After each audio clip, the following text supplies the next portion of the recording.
Well guys, I said I would never get into base again, but I was on Marketplace and I happened to come across this Alpine Type R15 here. Somebody had it listed for 200 bucks and I was talking to him about it. I said, hey, would you be interested in trading it for basically a cheap Walmart shotgun? It's one that I have. I got a bunch of Walmart shotguns. Just a little pump shotgun. I think I paid just a little over $100 for it. But they agreed. And I guess I own it now. I was planning on putting this in maybe a 5 or 6 cubic foot box in my Escalade with either a square slot or round port. I don't know yet. But I've never really owned one of these before. I've always known about them. And in fact, I knew these came out in the early 2000s when I was in high school.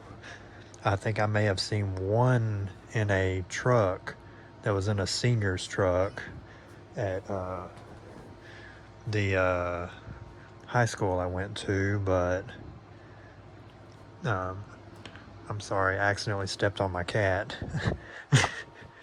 That's what that noise was. But anyway, I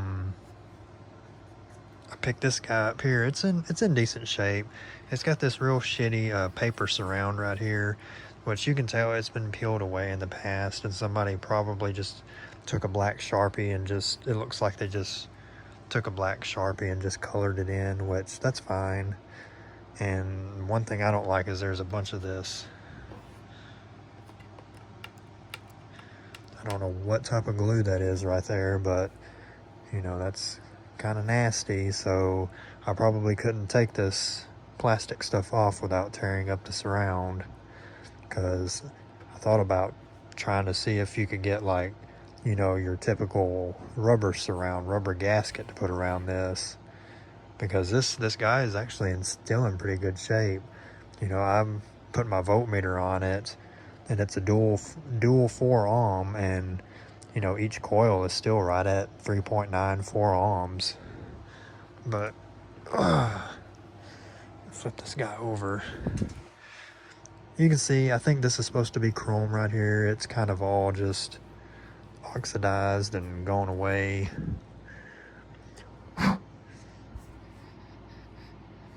was smelling it. I don't smell any burnt coil or anything. At least it still has the rubber boot magnet protector on it. And as you can see right now, I've got it wired down to basically 1 ohm.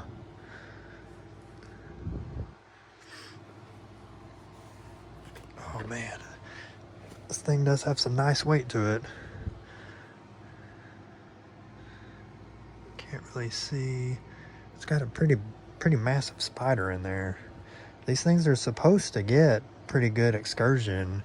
I mean, I've been trying to find a YouTube video on these, but these first generation Type R's, I think I've only came across 1 or 2 videos on YouTube, and I have searched and searched.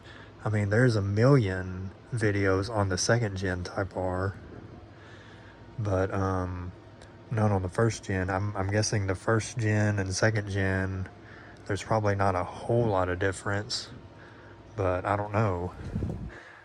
From what I've seen, 600 watts, 1200 max. I think they rate these guys for,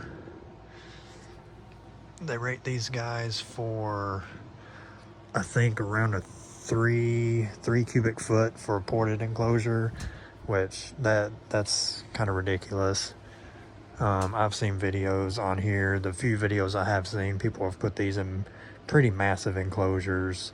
I would have to guess 5, 6 or 7 cubic foot enclosures. I'm gonna try 5 or 6. I think I talked in another video. These videos probably will come out of order, but another video I talked about, I have a piece of PVC pipe, 8-inch inner diameter PVC pipe, about a 2-foot piece. I thought about doing just a round port, you know, have the port outside of the box, and have this mounted, you know, whatever it's called. My mind, it's been a long day, my mind's going blank, but have it mounted like this with this part out of the box. I can't think of what the inverted, I think inverted, I don't know. It's been a long day. But anyway, yeah, I just want to make a real quick video about this guy. The cover, the cap here is in fairly decent shape. I mean, it's all in decent shape because if I remember correctly, the first generation came out in 01 through 05, I think. That's when I was in high school. And I mean, you can see it's got some wear.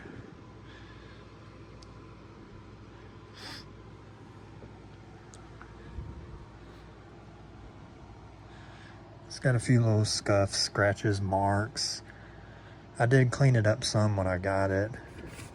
I got the Type R, the red lettering to shine a little bit better. And the spider under here, it was covered in cobwebs. I mean, I think who had this, the person that had this, it was sat up for a long time. But I mean, as far as that goes, the spider isn't wore out. It still has some stiffness to it. And like I said, I checked the coils, they still arm out okay. So it's not in bad shape, and you know, I smelled all over it. I don't get any whiff of burnt coil or anything, you know, because usually when you overstress a woofer and you know, kind of heat up the coil, it's always going to have some lingering scent of a burnt coil, and I smell none of that with this thing. So I'm thinking the guy that had it said his amp wouldn't push it, which I've got a Belva, I believe it's a Belva 3300 out there, a little cheap Chinese amp that seems to push it pretty decent. I mean, it may not push it enough to, you know, max it out, but I mean, the size of that motor structure, this can't be but maybe, I would say 1500 watts it can handle. I can't remember what size voice coil, either a 2.5 inch. Yeah, that looks like a 2.5 inch. That don't look like a 3 inch. Yeah, maybe 1200, 1500 watts max. That's about the size woofer this is. I mean, I like the basket design. That's one thing I like. I actually like this better than the second gen Type R. It's pretty cool, and it's a pretty thick basket. Like, that's pretty solid. You know, it's not real thin and chintzy like some other basket structures I've seen. I mean, it's not too hollow on the backside, but this right here that's all solid. But anyway, that's about as long as this video needs to be. If anybody watches this, if you got any information on these woofers, please share it. You know, box size, parameters. I'm just gonna stick with a 5 or 6 cubic foot ported box, probably a round port or slot port. I don't know yet. Something that one sheet of MDF will build. I have some MDF here, but wood is really high right now, so I'm not going to spend a whole lot. And I'll try to show more in depth how I build boxes this go around. Again, it's nothing fabulous. It's just, if it works, it works. And I use a lot of fiberglass and really try to make the box solid. But anyway, thanks for watching.